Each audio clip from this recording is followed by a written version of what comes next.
Hay filósofos que admiras, otros con los que discutes. Y luego está Spinoza. Se dice, citando a Bergson, creo, que todo filósofo tiene dos filosofías, la suya y la de Spinoza. Sí, o lo que dijo Hegel, que sin él, pues simplemente no hay filosofía. Son afirmaciones muy potentes, la verdad. Impactantes. ¿Qué tiene este pensador del siglo XVII para generar algo así? Hoy vamos a meternos de lleno en el núcleo de su sistema filosófico. A ver si lo entendemos. Exacto. Y eso es clave. Nos vamos a centrar en el sistema, en las ideas puras puras. Vamos a dejar a un lado, conscientemente, su biografía, que es fascinante, ¿eh? La excomunión, su vida como pulidor de lentes. Sí, y el contexto histórico también lo dejamos un poco al margen por hoy. La idea es destilar la esencia de su pensamiento. Tenemos delante un análisis, Spinoza, cómo potenciar el ser en el mundo. Ujú. Y el objetivo es ese, sacar las claves de su visión del universo, de la mente humana, y sobre todo su propuesta para vivir una vida más plena, más libre, a través de la razón. Una propuesta que, según estas fuentes que manejamos, se puede mirar desde varios ángulos, ¿verdad? Como un racionalista puro, casi como un místico. O incluso como un pensador revolucionario. Esas tres miradas, como las llama la fuente, son útiles, no para ponerle una etiqueta fija, sino para captar lo amplio, lo complejo que es su pensamiento. Es como un diamante, ¿no? Con muchas caras. Me gusta esa imagen. Pero todas esas caras, digamos, parten de una idea central. Una idea que fue absolutamente rompedora en su época. Y yo diría que lo sigue siendo hoy. Vale, pues vamos a ello, a desentrañar esto. Y esa idea central es... La sustancia, correcto. Spinoza hace algo radical. Identifica a Dios con la naturaleza. Suena la famosa frase de usive natura, Dios o naturaleza. Pero, a ver, ¿qué significa eso realmente? Porque no parece que hable del Dios personal barbudo de las religiones de siempre. Para nada. Es una ruptura total, total. Para Spinoza, Dios o naturaleza es la única sustancia que existe. No hay nada fuera de ella. Es infinita, es eterna, se causa a sí misma. O sea, no hay un fuera. No hay un fuera. Y todo lo demás, las estrellas, los árboles, nosotros, tú y yo, nuestros pensamientos, no somos cosas separadas. Somos modos, maneras de ser de esa única realidad fundamental. Es la totalidad de lo que es, con toda su infinita complejidad. Momento. Si Dios es todo, entonces Dios es también esta mesa, este micrófono. Se pierde la idea de trascendencia. Bueno, la transforma completamente. Y claro, ¿qué pasa con la creación? El pecado, rezar. Si Dios es la naturaleza misma, ¿a quién o a qué se le reza? Precisamente, Spinoza dinamita esas ideas tradicionales. No hay un Dios creador externo que un día decide, venga, voy a hacer el mundo. No, el mundo es la manifestación necesaria de la esencia de Dios, o sea, de la naturaleza. Es necesario que sea así. Es necesario. No hay un plan divino personal, no hay milagros que rompan las leyes naturales, porque, fíjate, esas leyes son la voluntad de Dios, son la expresión de su ser. Entiendo. Por eso, la oración, entendida como pedirle a Dios que cambie algo, que intervenga, pues pierde su sentido tradicional. Lo que sí tiene sentido para Spinoza es comprender esa naturaleza y nuestro lugar dentro de ella. Comprendo la ruptura. Es gigantesca. ¿Y nosotros? ¿Cómo percibimos esa sustancia única si es infinita? Y nosotros somos, finitos. La fuente menciona los atributos. Exacto. Aunque la sustancia tiene infinitos atributos, nosotros, como seres humanos, solo podemos captar dos: el pensamiento y la extensión. El pensamiento, pues, abarca todo lo mental, el universo de las ideas, la conciencia. Vale. Y la extensión se refiere a todo lo físico, lo material, lo que ocupa espacio. El cuerpo, los objetos. Lo tangible. Eso es. Y lo crucial aquí, lo que lo diferencia de otros, es que no son dos tipos de cosas diferentes, no son dos sustancias separadas, como pensaba Descartes. Ah, claro. El gran Descartes. Él nos dejó con ese problemón, ¿no? El famoso problema mente-cuerpo.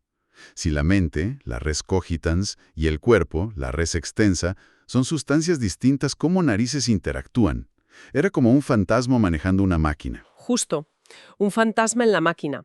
Spinoza dice, no hay problema, porque nunca hubo dos sustancias para empezar. Zas. Exactamente. Propone un monismo radical. Disuelve ese dualismo cartesiano. Mente y cuerpo no son sustancias separadas que necesiten, yo qué sé, un puente mágico o la glándula pineal para conectarse. Ya. Son dos atributos de la misma y única sustancia. Son como dos lenguajes que describen la misma realidad. Mi cuerpo es un modo de la extensión.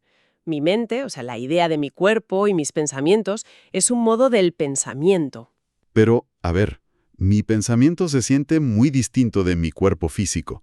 ¿Cómo se conectan entonces mis ideas con mis acciones o con el mundo de fuera si son solo aspectos de lo mismo? Y aquí viene lo fascinante, ¿eh? Es una de las ideas más potentes de Spinoza. Y también de las más difíciles de pillar, creo yo. Postula un paralelismo estricto. ¿Paralelismo? Sí, dice que el orden y la conexión de las ideas en el atributo del pensamiento es idéntico al orden y la conexión de las cosas, de los cuerpos, en el atributo de la extensión. Idéntico. ¿Idéntico? No es que la mente cause algo en el cuerpo o viceversa. Son lo mismo, visto desde dos perspectivas distintas. Lo que le pasa a tu cuerpo tiene un correlato exacto en tu mente, una idea, una sensación. Y al revés también. Ajá. Todo sucede en perfecta correspondencia. ¿Por qué? Porque ambos, mente y cuerpo, son expresiones de la misma cadena causal que opera en la sustancia, en la naturaleza. De acuerdo. Estoy procesando esto. Es una visión del universo súper unificada, sí. Pero también suena muy determinista, ¿no? Si todo sigue un orden necesario causa-efecto, ¿dónde quedamos nosotros, los individuos? ¿Qué nos define realmente? Y aquí entra otro concepto clave que menciona la fuente, el conatus. ¿Suena técnico? Es técnico, sí, pero es el corazón de su visión del ser vivo. El conatus es, en esencia, el esfuerzo. La tendencia fundamental, inherente a cada cosa singular y sobre todo a cada ser vivo, por perseverar en su propia existencia. Perseverar. Sí, seguir siendo. Es como una fuerza dinámica que nos impulsa a mantenernos, a mantener nuestra integridad frente a lo que nos rodea. O sea que, en el fondo, nuestra esencia más profunda es ese impulso por seguir existiendo, por mantenernos a flote. Una especie de instinto de supervivencia muy básico. Exactamente. Y Spinoza lo dice clarísimo en La Ética, su gran obra. Cito de memoria, pero era algo así como: este esfuerzo, el conatus, no es nada más que la esencia misma del hombre. Nuestra esencia no es algo fijo, estático, es ese esfuerzo constante. Y de aquí, fíjate, deriva algo crucial, el deseo. El deseo, cupiditas, es simplemente el apetito, el conatus con conciencia de él. Es el conatus cuando nos damos cuenta de él. Y aquí viene una de esas inversiones de Spinoza que te dejan pensando, ¿verdad? Algo sobre qué va primero, si el deseo o el valor de las cosas. Totalmente. Le da la vuelta a cómo solemos pensar. Nos dice, y esto es casi literal, no nos esforzamos por nada, ni lo queremos, apetecemos, ni deseamos, porque juzguemos que es bueno, sino que por el contrario juzgamos que es bueno porque nos esforzamos por ello, lo queremos, apetecemos y deseamos. ¡Boom! Es darle la vuelta por completo a la moral tradicional. Exacto. No es que haya cosas buenas ahí fuera y entonces las deseemos, no. Primero está nuestro impulso vital, nuestro conatus, nuestro deseo. Y luego aquello que satisface ese deseo o que creemos que aumenta nuestra capacidad de perseverar, a eso lo llamamos bueno. Eso es. Muy provocador. O sea, nuestra brújula moral se basa en nuestro impulso vital más primario. Y esto me lleva directo a la siguiente parte del análisis, la famosa geometría de los afectos. Ah, sí. Spinoza no se queda solo en el deseo. Mapea todo el universo emocional, las pasiones, casi como si fueran teoremas matemáticos. ¿Cómo funciona eso? ¿Cuáles son los bloques básicos? Pues parte de una base muy elegante. Reduce toda la enorme complejidad de las emociones humanas a tres afectos primarios, fundamentales. El primero ya lo tenemos, el deseo, el conatus mismo, la esencia actuando. ¿Vale? Los otros dos son la alegría, leaititia, y la tristeza, tristitia. Y aquí la definición es crucial, ¿eh? La alegría es la transición de un ser humano a una mayor perfección o potencia de obrar. ¿Mayor perfección? ¿Mayor potencia? Sí. Y la tristeza es la transición a una menor perfección, o sea, a una menor potencia de obrar. Espera, Esther, así que la alegría y la tristeza no son solo sentimientos subjetivos, sino cambios reales en nuestro poder de actuar, en nuestra capacidad de ser. Sentirme feliz significa literalmente que soy más capaz, más potente en ese momento. Exactamente eso. Has pillado la idea clave. Para Spinoza, los afectos no son simples estados mentales, son indicadores directos de nuestro nivel de potencia vital, de nuestro conatus. La alegría nos expande, aumenta nuestra capacidad de actuar y de pensar claramente. Ajá. La tristeza, en cambio, nos contrae, nos debilita, disminuye nuestra potencia. Es una visión muy física, casi biológica, de las emociones. Fascinante. Muy potente, sí. ¿Y cómo surgen entonces las emociones más complejas? El amor, el odio, la envidia, la esperanza. Pues surgen al combinar estos tres afectos básicos: deseo, alegría y tristeza, con la idea de una causa, ya sea externa o interna. Por ejemplo, el amor. Spinoza lo define como una alegría acompañada por la idea de una causa externa. Vale. Amamos aquello que percibimos como la causa de nuestro aumento de potencia, de nuestra alegría. Y el odio, pues lo contrario, una tristeza acompañada por la idea de una causa externa. Odiamos aquello que vemos como causa de nuestra disminución de potencia, de nuestra tristeza. Y esto redefine también lo bueno y lo malo de una forma más concreta, imagino. Directamente. Lo bueno es todo aquello que nos produce alegría o que nos ayuda a conseguirla, todo lo que aumenta nuestra potencia de obrar. Y lo malo, pues todo lo que produce tristeza o nos lleva a ella, lo que disminuye nuestra potencia. Entiendo. Y por eso, fíjate, critica los excesos en la búsqueda de placeres que parecen alegres al principio, pero que acaban mal. El sexo sin conexión real, la riqueza por la riqueza, el poder vacío. A menudo, dice, aunque empiecen con una alegría superficial, terminan generando dependencia, ansiedad y, al final, tristeza, o sea, una disminución de nuestra potencia real de ser y actuar. Ahora, la fuente que estamos siguiendo insiste mucho en una distinción clave dentro de los afectos. Los pasivos frente a los activos. Pasiones frente a acciones. ¿Qué significa esto y por qué es tan importante para él? Es absolutamente fundamental. Es la clave para entender su ética y también su política. Los afectos pasivos, que él llama pasiones, son aquellos que, como dice la palabra, padecemos. Que sufrimos, digamos. Eso es. Surgen cuando somos afectados por causas externas que no comprendemos del todo, o que comprendemos de manera confusa, inadecuada, lo que él llama ideas inadecuadas. Ideas confusas. Eso es. En las pasiones somos reactivos, estamos a merced de las circunstancias externas. Piensa en la ira ciega, o la envidia que te consume, o el miedo que te paraliza. Sientes algo muy fuerte, pero no entiendes bien por qué, ni cómo manejarlo. Eres paciente de esa emoción. Como cuando te enfadas muchísimo en un atasco de tráfico. No entiendes toda la cadena de causas, solo reaccionas a la frustración del momento. Exacto. Ese es un ejemplo perfecto. Eres paciente de esa emoción, estás pasivo ante ella. En cambio, los afectos activos, que Spinoza llama acciones, surgen de la comprensión racional de las causas, surgen de lo que él llama ideas adecuadas. Ideas adecuadas. Una idea adecuada es la que comprende la verdadera conexión causal de las cosas, entiende nuestro lugar dentro de la red de la naturaleza. Cuando actuamos desde esas ideas adecuadas, nuestros afectos se convierten en acciones. Ya no somos meramente reactivos, somos agentes. Obramos desde nuestra propia naturaleza, pero comprendida. Dame un ejemplo de afecto activo. Pues mira, la alegría que surge de entender algo complejo que antes te superaba, o la fortaleza que sientes cuando actúas conforme a la razón, sabiendo por qué lo haces. Esos son afectos activos. Brotan de tu propia potencia comprendida. Entendido. Pasar de la reacción ciega a la acción comprendida. Y es aquí donde Spinoza conecta todo este análisis tan interior con la vida en común, con la política, ¿verdad? No era un filósofo encerrado en su torre. Para nada. ¿Qué va?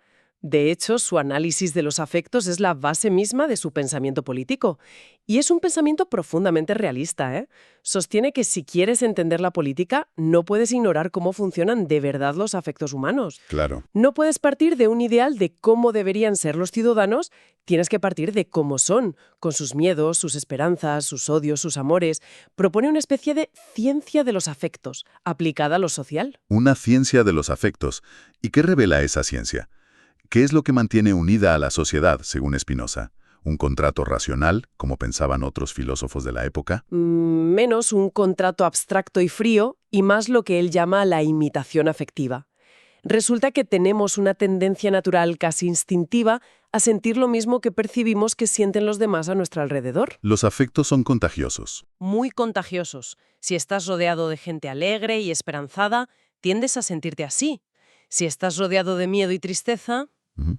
¿Te contagias tú también? Eso explica muchísimas cosas. Los pánicos colectivos o incluso la viralidad en redes sociales hoy en día. Spinoza predijo los ambientes tóxicos o las burbujas afectivas. Podría decirse que sí, que entendió el mecanismo básico. Y esto tiene un lado muy oscuro, que él analiza con una crudeza tremenda. Lo llama el régimen de la tristeza. Régimen de la tristeza. Sí, cuando en una sociedad se cultivan y predominan los afectos tristes, el miedo al otro, la desesperanza en el futuro, la humildad entendida como sentimiento de impotencia, pues se genera una ciudadanía pasiva, fácilmente gobernable, sumisa. Ostras. La servidumbre política, dice Spinoza, se alimenta directamente de la servidumbre emocional. Los tiranos, añade, saben muy bien cómo usar la tristeza y el miedo para mantener el control. Una idea potentísima y, bueno, lamentablemente muy actual, me temo. Esto plantea la gran pregunta, claro. Si estamos tan determinados por causas externas y por nuestros afectos pasivos, y si encima existen estos regímenes de tristeza, ¿cómo podemos ser libres? ¿Hay salida de ahí? Spinoza es radical en su determinismo, sí, pero no es pesimista. La libertad no es un punto de partida. No nacemos libres en el sentido de tener un libre albedrío absoluto que elige sin causa alguna. Eso para él es una ilusión. Entonces, La libertad es una conquista. Es un proceso difícil y fundamentalmente es un proceso colectivo además de individual. una conquista. ¿Y en qué consiste esa conquista de la libertad? ¿Cómo se logra, según él? Consiste fundamentalmente en aumentar nuestro conocimiento. El conocimiento de las causas que nos determinan. Se trata de pasar de esas ideas inadecuadas, confusas, parciales, basadas en la imaginación, en la opinión, a las ideas adecuadas. Ideas claras. Ideas claras, distintas, basadas en la razón, en la comprensión de las causales. Al comprender por qué sentimos lo que sentimos, por qué deseamos lo que deseamos y cuál es nuestro lugar real en el orden necesario de la naturaleza, Dejamos de ser esclavos. dejamos de ser esclavos de nuestras pasiones. Las transformamos. Convertimos los afectos pasivos en activos. Ojo, no se trata de eliminar los afectos, son nuestra esencia, nuestro conatus. Se trata de vivirlos desde la comprensión y la potencia, no desde la ignorancia y la impotencia. O sea que la libertad es conocimiento en acción, comprender para poder actuar mejor. La fuente también habla de una enmienda o reforma y no solo del entendimiento. Sí, es verdad. Aunque Spinoza tiene un tratado llamado Reforma del Entendimiento, de su obra principal, La Ética, se desprende que esa reforma intelectual tiene que ir de la mano o incluso quizás ser precedida por una reforma de la afectividad y de la imaginación. Reformar cómo sentimos y cómo imaginamos. Exacto.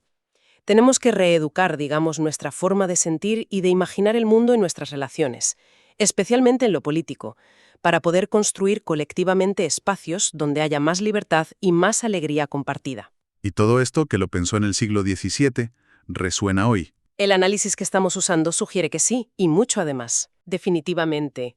La fuente apunta a que esta forma de entender cómo funcionan los afectos, la potencia, la servidumbre, es una herramienta muy útil para analizar las formas de dominación de hoy en día. Por ejemplo, Incluso sugiere algo provocador, que ciertos aspectos del capitalismo avanzado podrían funcionar no solo a través de la tristeza, el miedo al despido, la precariedad constante, sino también manipulando afectos alegres pero superficiales. afectos alegres para dominar. Sí, Piensa en la gratificación instantánea del consumo, el entretenimiento pasivo que nos evade. Podrían usarse para mantenernos dóciles, distraídos de las causas reales de nuestro malestar o de nuestra falta de potencia real para cambiar las cosas. Una servidumbre alegre. Uf, es una idea inquietante, la verdad. ¿Y hay resistencia posible desde esta visión de Spinoza? Sí, claro que la hay. La resistencia es la propia alegría activa. La alegría que nace de comprender, de crear, de conectar con otros de forma genuina, de aumentar nuestra potencia de obrar de forma autónoma. La alegría como acto de resistencia. Exacto. Esa alegría, la que se basa en ideas adecuadas, es inherentemente liberadora. Se opone a los regímenes de tristeza y a la manipulación afectiva. La clave es cultivar la potencia individual y colectiva, a través de la razón y la cooperación. Entonces, recapitulando un poco este viaje intenso por su pensamiento, ¿cuál es el destino final que propone Spinoza?